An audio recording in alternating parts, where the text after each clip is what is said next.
this opportunity to pitch to you as part of the Oz Minerals Open House Challenge. My name is James and I'm the co-founder of a Brisbane consulting and technology startup. Today I'd like to talk to you about one of mining's top opportunities, and it's an opportunity that as an industry we should be solving together. This opportunity doesn't fit directly in the mining value chain from pit to customer, but rather in parallel.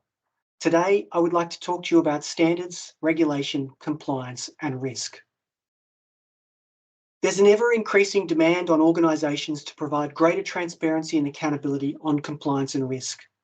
There's a global shift underway to two-pillar reporting, historically financial and into the future financial and sustainability.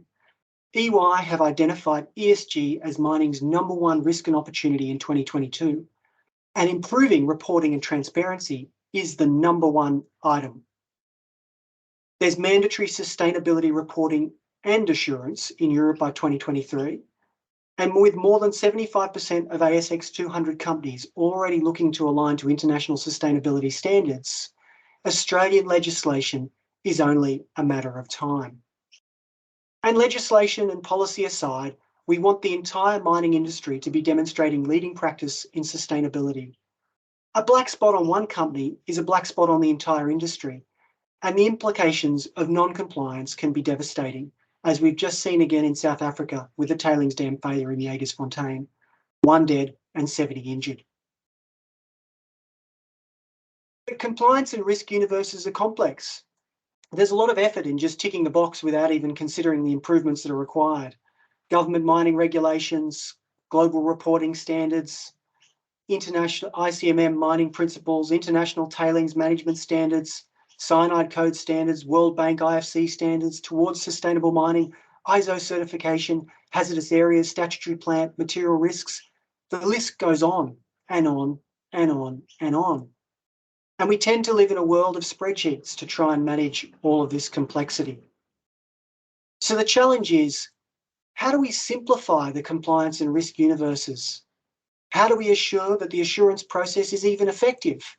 How do we be more forward-looking and improvement-focused? And how do we provide more consistent and transparent reporting to our stakeholders? Imagine an industry-wide common compliance interface and knowledge base enabling simple, transparent reporting and knowledge sharing. Content providers post and curate their standards and assessments. Industry subscribes to the relevant content. Third-party assessors request access and conduct assessments following a standardised process. And of course, public stakeholders sign up to view approved published reports and industry compliance passports. This is our big, hairy, ambitious goal, and you don't get there overnight. But we have made a start. Over the past 2 years, we've been working with our clients to develop SMART. SMART is our cloud-based governance, risk, compliance and improvement application designed to help you develop and assess against your compliance universe, understand and control your risk universe, implement multi-year improvement programs, and of course, report across your organisation. But SMART is not yet the common industry platform. It's a starting point, but there's still quite a journey that we need to go on. To date, we've been working on a case-by-case basis with our clients to support their assessment activities, and we have a stable product servicing multiple individual organisations. We've started engaging with content providers and third-party consultants with a view to expanding the ecosystem and moving the industry forward together. So our pitch to you, partner with us to build an industry-wide solution providing transparency and accountability on mining sustainability. Let's address our #1 risk and opportunity together. Let's make the Jagersfontein failures a thing of the past and mining a global leader in sustainability practices. Thanks for listening.